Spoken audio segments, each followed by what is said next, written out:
आज शून्य काल सांबादिक मानकर स्वार्थ संबलित गोटे गुरुत्वपूर्ण प्रसंग मु उठेइथिली। जेहेतु मु प्राय 25-26 वर्ष धरी निजे सांबादिकता करछि, मु जानिछि सांबादिक मानकर केते समस्या रही। पूर्व सरकार समय रे सांबादिक मानक पई गोटे बड़ घोषणा करा जायतिला एवं कार्यकारी मध्ये करा जायतिला। सेटा हला बीमा व्यवस्था, स्वास्थ्य बीमा। स्वास्थ्य बीमा प्रथमे 2 लाख टंका होइतिला, परवर्ती समय ताकू 5 लाख टंका को वृद्धि करा जायछि।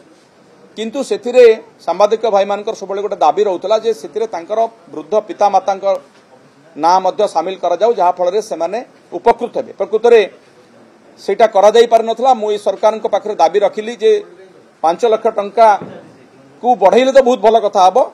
जदि 5 लाख टंका रखिछथि सेथिरे तांकर पिता माता को शामिल करा जाऊ, नंबर 1। नंबर 2 हैला जो एक्रेडिटेड जर्नलिस्ट मानकर वर्तमान सेक्रेटरीट को जीवा को नेकरी व्यवस्था करा जायछि, किंतु वर्किंग जर्नलिस्ट मानक पई वर्तमान सुधा पास रो व्यवस्था करा जाय नाही, जहा फल आपण मानकर बहुत असुविधा होउछि। से प्रसंग मध्ये मु रखिली जे कोरोना समय तार प्रतिबंधक लगा जायतिला। प्रतिबंधक जले हटिला, संपूर्ण हटिला नाही। ए सरकार मध्ये हटै नांती। ए सरकार रो से समय जो माने विरोधी दल थिले से एक नेकी बहुत कथा कहिथिले। आज 6 मासला सरकार को आसिलेनी, से माने काहे कि वर्तमान सुधा से व्यवस्था को पुनः लागू करू नांती। तेणु ताकू मध्ये लागू करंतु। ता छडा सांबादिक मानकर सुरक्षा प्रसंग गोटे थिला, तांको सुरक्षित रखिबा पई बा तांको सुरक्षा जगेदा पई गोटे सुरक्षा आईन अना जाऊ एवं प्रेस एकाडेमी गठन करा जाऊ।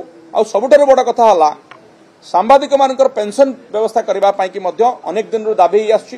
कारण जो सांबादिकता रे जो माने वृत्ति रे अछंती से माने चाकरी चाली गला परे तांको पई आ कोनोसी व्यवस्था नाही ना।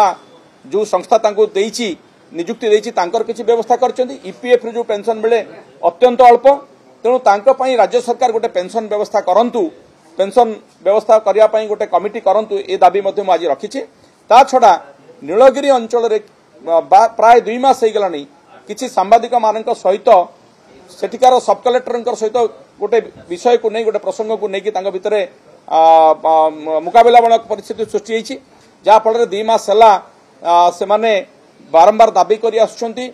जिलापाल पाखरे दाबी करछंती, आमर मुख्यमंत्री जे कि आईएनपीआर दायित्व रखते तांको पाखरे भी तांको दाबी करछंती, किंतु कोनोसी समाधान करा जाउ नाही। तेणु तांको मध्ये मु अनुरोध करछि जे राज्य सरकार सेत्री इंटरव्यू करंतु एवं ए प्रकार सांबादिक एवं प्रशासनिक अधिकारी के भितर थिबा संपर्क को सुदृढ़ कर।